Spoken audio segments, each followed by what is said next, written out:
আওলাদে রাসূল দাঁড়ায় কাঁদে আর বলে, হুসাইন বলছি আমার এই ছোট্ট শিশুটাকে একটু পানি দাও। সেই দিন বেঈমানদের মনে মায়া লাগে নাই। দূর থেকে এক দুষ্ট সীমা ডাক দিয়ে বলল, অপেক্ষা করো, জনমের পানি পান করাইতেছি। এই কথা বলে একটা তীর নিক্ষেপ করে ইমাম হুসাইন রাদিয়াল্লাহু আনহুর কোলে ধরে রাখা ছোট্ট শিশুটার কলিজা বিদীর্ণ হয়ে গেল, গল গল করে রক্ত পড়তেছিল। হুসাইন রাদিয়াল্লাহু আনহু আল্লাহর আকাশের দিকে তাকায় কাঁদে আর বলে, রব্বি, আপনি দেখছেন আমার আলী আসগর কোনো অপরাধ করে নেই, বিনা অপরাধে ওরা আমার সন্তানটাকে শহীদ করে দিল। আল্লাহ আল্লাহ কিয়ামতের ময়দানে আমি হুসাইনের বিচার প্রার্থনা করি। সন্তানকে বুকে করে নিয়ে রক্ত মাখা অবস্থায় ইমাম হুসাইন তাবুর পাশে দাঁড়ায় ডাক দিছে, বিবিরে আয় আয়, আজকে এমন পানি পান করেছি আমার আলী আসগর আর কোনোদিন পানির জন্য তোমার বিরক্ত করবে না রে বিবি। আমার সন্তান আর কোনোদিন কাঁদবে না, আর কোনোদিন তোমার কাছে পানি খাবার চাবে না রে বিবি। ইমাম জয়নুল আবেদিন বলতেছেন, দুনিয়ার মানুষ, কারবালার বেঁচে যাওয়া একমাত্র পুরুষ সাক্ষী ছিলাম আমি। আমার আব্বা জানো, আমার আব্বা জানের কাছে আমার ছোট ভাই আলী আসগরকে কোলে তুলে ধরে দিয়ে দিলেন। সেই দিনের কান্না আল্লাহর আকাশের ফেরেশতারা কেঁদেছিল। আহা, বেঈমানদের মনে মায়া লাগে নাই। আরে ওই বুঝি রে যাই রে সোনা, কারবালার মাতম জারি। আরে ওই বুঝি রে যাই রে সোনা, কারবালার মাতম জারি। কান্দে ইমাম হুসাইন বিনয় করি, আলী আসগরের লাশ বুকে ধরি। কান্দে ইমাম হুসাইন বিনয় করি, আলী আসগরের লাশ বুকে ধরি। এক ফোঁটা পানি দিল না ওরা, বুকেতে তীর দিল মারি। আরে এক ফোঁটা পানি দিল না ওরা, বুকেতে তীর দিল মারি। আরে ওই বুঝি রে যাই রে সোনা,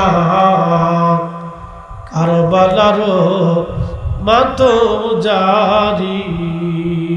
সালাতুন ইয়া রাসূলুল্লাহ আলাইকুম, সালাতুন ইয়া রাসূলুল্লাহ আলাইকুম, সালামুন ইয়া হাবিবাল্লাহ।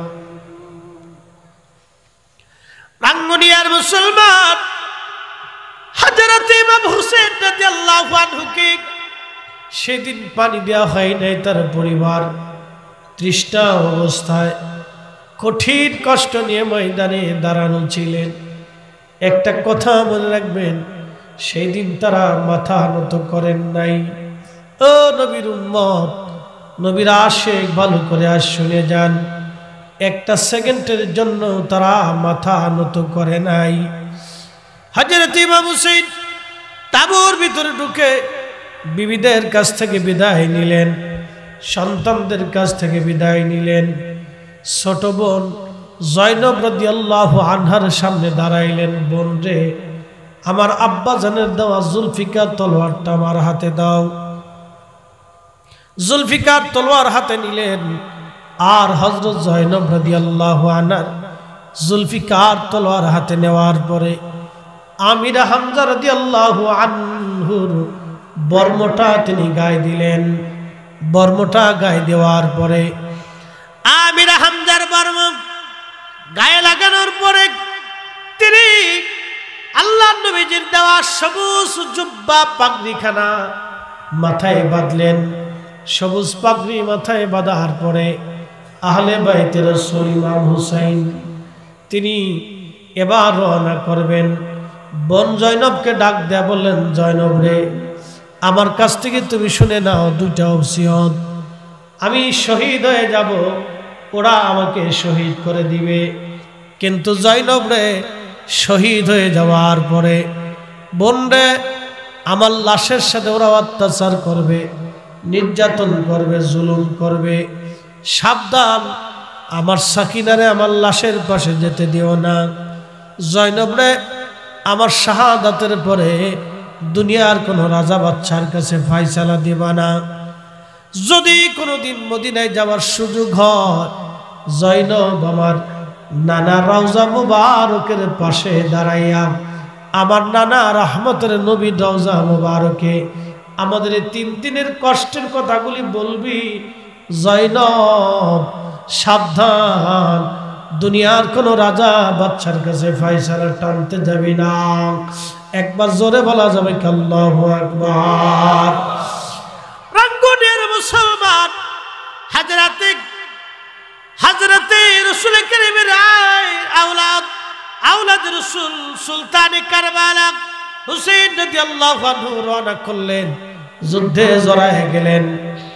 বেঈমানদের সাথে লড়াই শুরু হয়ে গেল।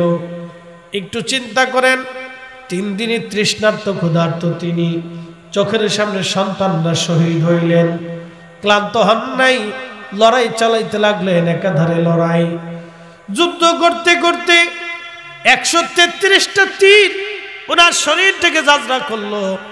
121টা বর্ষার আঘাত, দুঃখিত, 33টা তলোয়ারের আঘাত ওনার শরীরকে ঝাঁঝরা করে দিল। 21টা বর্ষার আঘাত ওনার শরীরটাকে বিদ্ধ করলো। উনি পড়ে গেলেন। পড়ে যাওয়ার পরে গলার মধ্যে সীমার বসে, গলার মধ্যে তলোয়ার চেপে ধরছে। আহলে বাইত রাসূল তখনই ডাক দিয়ে বলতেছে, সীমার, আমি তোমাকে চিনছি, তুমি সেই কালো ডোরাকাটা কুকুর। আমার নানা 50 বছর আগে বলেছিলেন, হুসাইন, আমি স্বপ্ন দেখেছি একটা কালো ডোরাকাটা কুকুর তোমার রক্তের মধ্যে মুখ লাগাইছে। সীমার ছিল শ্বেতি রোগী, তার শরীরে বিভিন্ন জায়গা ছিল সাদা সাদা, কালা কালা, শ্বেতি রোগী ছিলেন। এই জন্য আল্লাহর নবী তাহলে কালো ডোরাকাটা কুকুরের সাথে তুলনা দিয়েছেন। সীমার রে, তুই সেই কালো ডোরাকাটা কুকুর আমাকে শহীদ করে দিবি আমি জানি, কিন্তু একটু সময় দিবি, মাত্র 2 রাকাত নামাজ আমি আদায় করে নেব। একবার জোরে বলা যাবে কি আল্লাহু আকবার। আমরা তারই নানার উম্মত, নামাজে আমাদের বিরাট বড় অনীহা। আল্লাহর কোরআন বলতেছে, ইয়া আইয়ুহাল্লাযীনা আমানুস্তাঈনু বিস-সাবরি ওয়াস-সালাহ। আল্লাহ বলেন, হে ঈমানদার, হে ঈমানদার, তুমি আমি আল্লাহর সাহায্য নাও। 2 পদ্ধতিতে তোমরা আমার সাহায্য নিবা। 1 নম্বর পদ্ধতি সালাতের মাধ্যমে, নামাজের মাধ্যমে। আর এক প্রকারের পদ্ধতি হলো তোমরা আমি আল্লাহর সাহায্য নিবা ধৈর্য ধারণের মাধ্যমে। ইমাম হুসেন রাদিয়াল্লাহু আনহুর পবিত্র দেহ মুবারক ওরা নিয়ে কারবালার ময়দানে মাটি খনন করে দাফন করলো। তারা দাফন করার পরে তারা ওই এলাকার যত ইয়াজিদি সৈন্য ছিল সবাই মিলে ফোরাত থেকে পানি আনলো। পানি এনে পানি দিয়ে পুরা কারবালার মাঠ সয়লাভ করে দিল পানি দিয়ে। বলে কারণ কি? পানি মেরে মেরে তারা পোড়া মাঠ সমান করে দিল।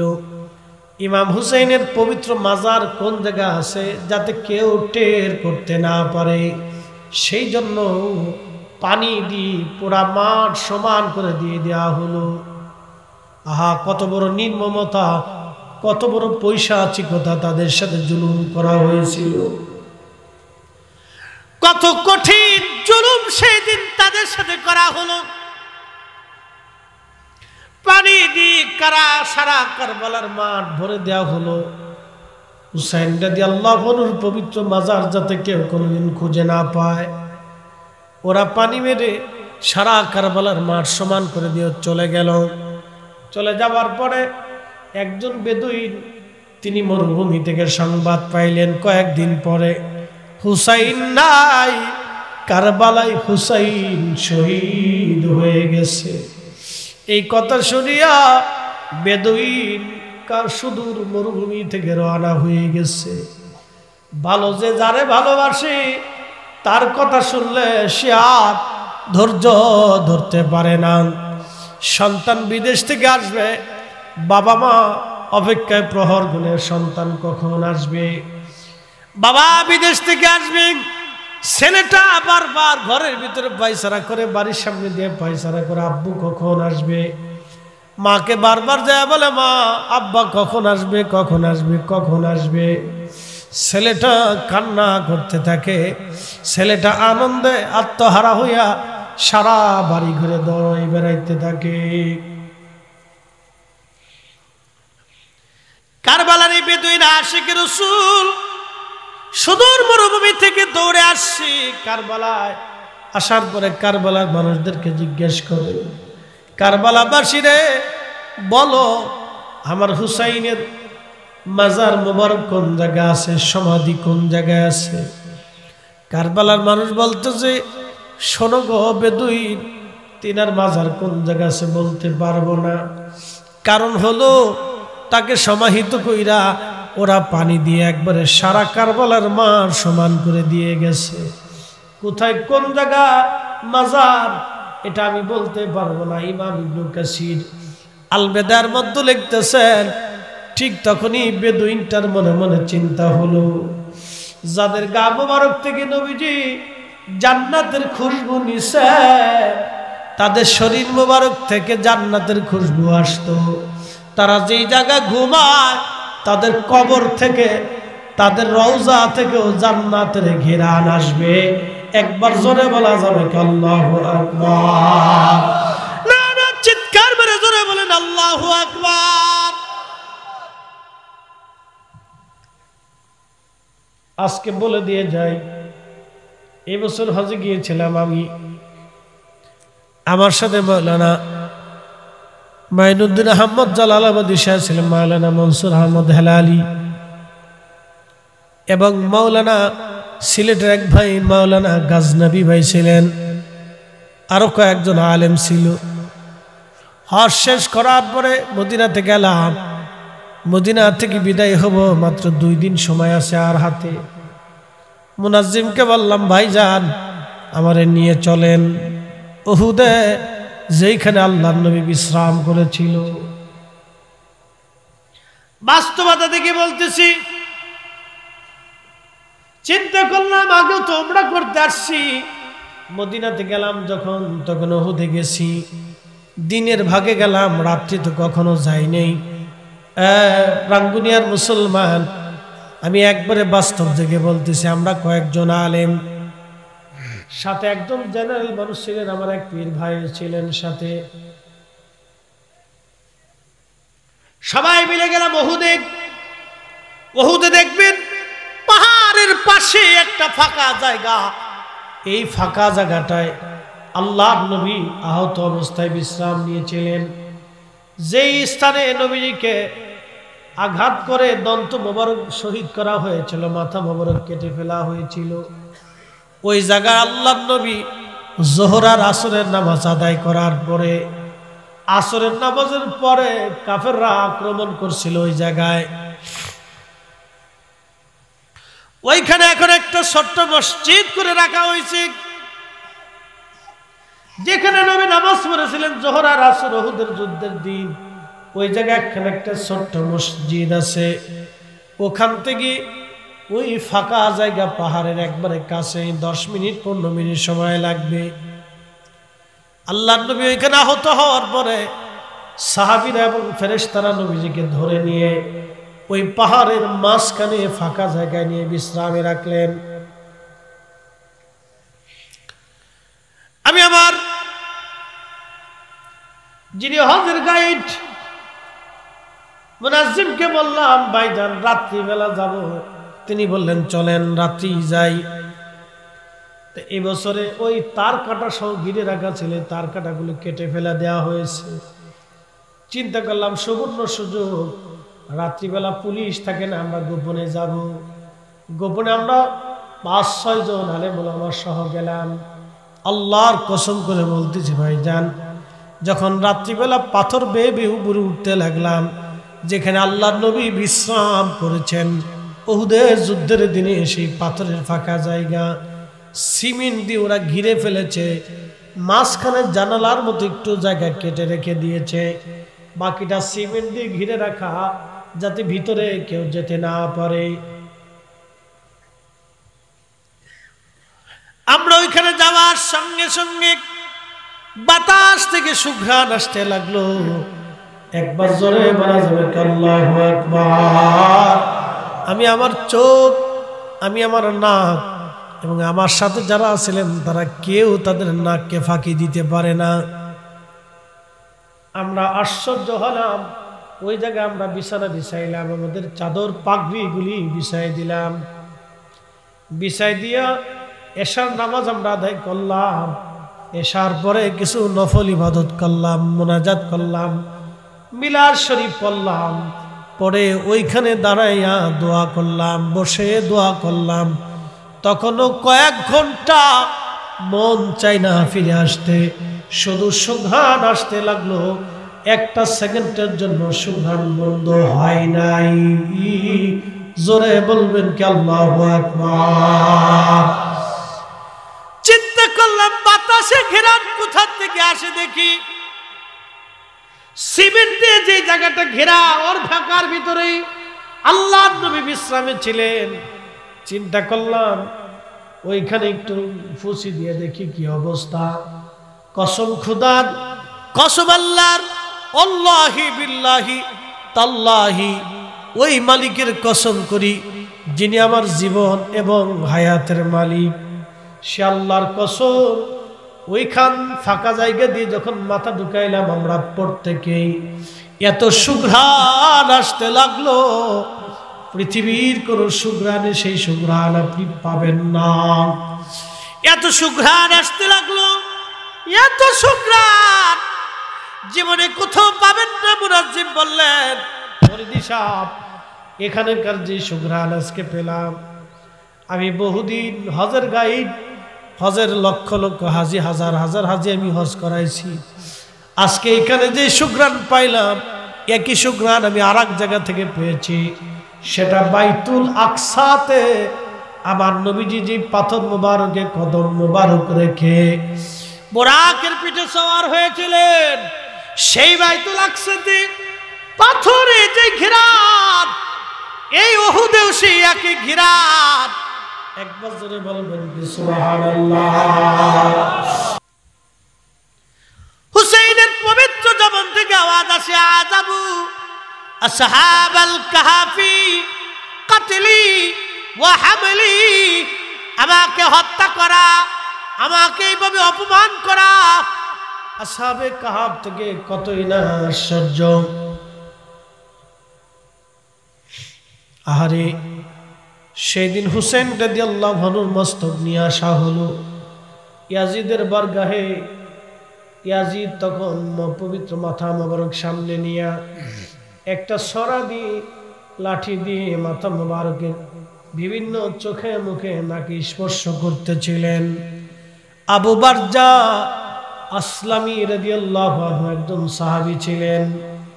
আবু বারজা আসলামী সেদিন চোখের পানি ছেড়ে দিয়ে বলল, ইয়াজিদ রে, তোমার লাঠি সরাও।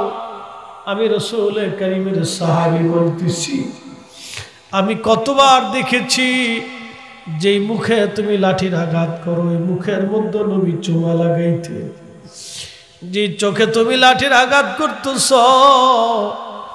আমি বাজ্জা আসলামি কতবার দেখেছি চোখে কপালে, ওই মুখে রহমতের নবী চুমা লাগাইতো। ওনার মাথা মোবারক নিতে নিতে পরিদর্শন হতে হতে বর্তমানে গাজার নাম ছিল আসকালান। এই আসকালান শহরে হুসেন রাদিয়াল্লাহু আনহু মাথা মোবারক সমাহিত করা হলো। 530 হিজরি খ্রিস্টানরাই গাজা আসকালান ফিলিস্তিন দখল করে নিয়ে নিল। 530 হিজরি এই ফিলিস্তিন খ্রিস্টান ক্রুসেডাররা দখল করে নিয়ে নিল। দখল করে নিয়ে যাওয়ার পরে মিশরের যিনি গভর্নর ছিলেন, মিশরের যিনি বাদশা ছিলেন, তিনি চিন্তা করলেন আহলে বাইতে রসুলের পবিত্র মস্তক মাথা মোবারক আসকালানে রাখা যাবে না, যেহেতু এটা খ্রিস্টানরা দখল করে নিয়ে গেছে। ওই পবিত্র মাথা মোবারক আমাদের দেশে নিয়ে আসতে হবে। তখন তিনি ওই পবিত্র মাথা মোবারক আনার জন্যে তখন ওই আসকালান ফিলিস্তিনের যে খ্রিস্টান শাসক ছিল তার কাছে প্রস্তাব দিলেন। তিনি বললেন মাথা মোবারক দিতে পারি, কিন্তু একটা শর্ত হলো আমাদেরকে 30,000 স্বর্ণ মুদ্রা দিতে হবে। 30,000 স্বর্ণ মুদ্রা বাড়ির কাছে কথা না, আজকে তো মনে হয় বিলিয়ন কোটি কোটি ডলার হবে। আহা, সেই দিন তিনি রাজি হয়ে গেলেন, বলে টাকা নাও, কিন্তু হুসাইনের পবিত্র মাথা মোবারক আমাকে দিয়ে দাও।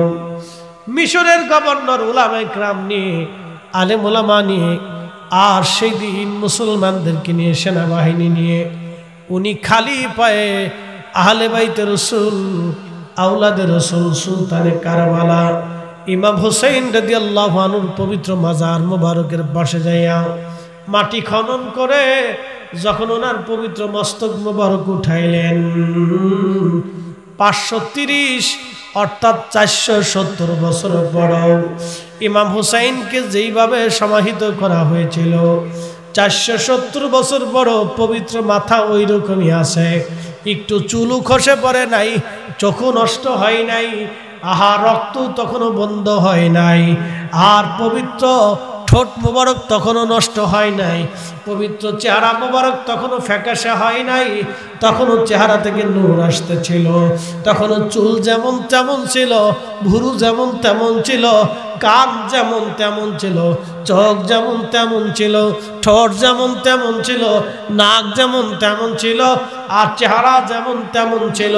তখন ওনার দেহ মোবারক, মাথা মোবারক থেকে রক্ত টবে টবে পড়তেছিল। একবার জোরে বলা যাবে কি আল্লাহু আকবার? হয় না, আরো জোরে বলেন ইয়া রাসূলুল্লাহ। আওলাদের রসুল যদি এইভাবে থাকে তাহলে বলেন আমাদের নবী আছে না? না।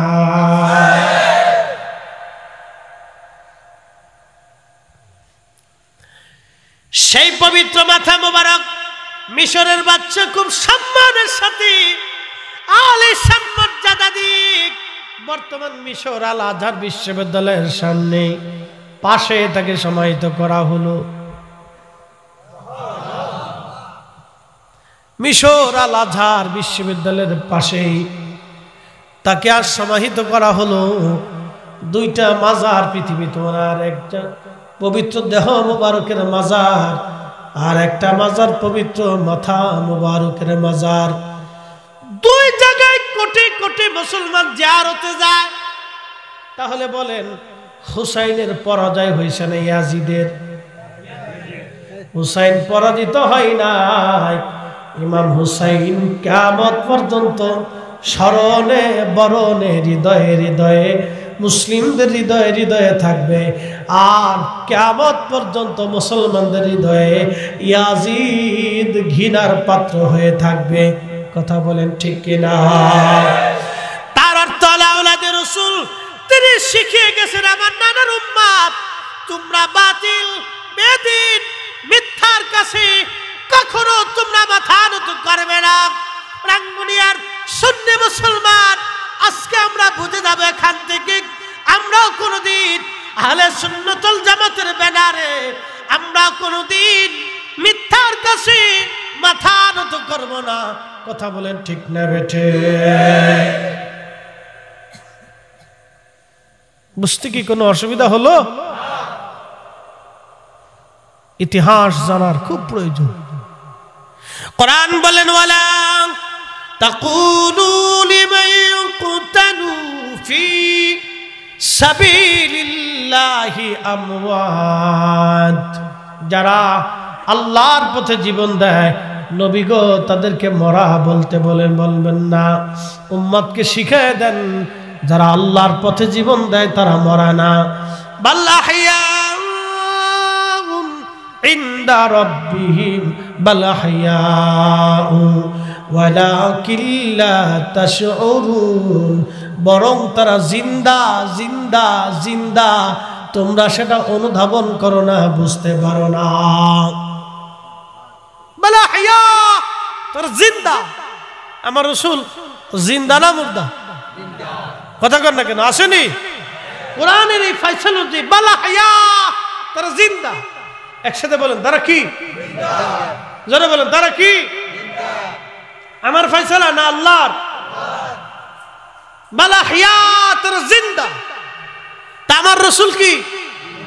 কথা কর না, রাসূল কি? কোরআন ফয়সালা দিচ্ছে, আমাদের আর ফয়সালার দরকার নেই।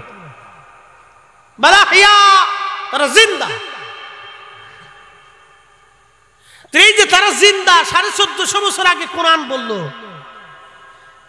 470 বছর পরে সেটা বাস্তবে প্রমাণ হলো ইমাম হোসেনকে দিয়ে। 470 বছর পরেও মাটির ভিতরে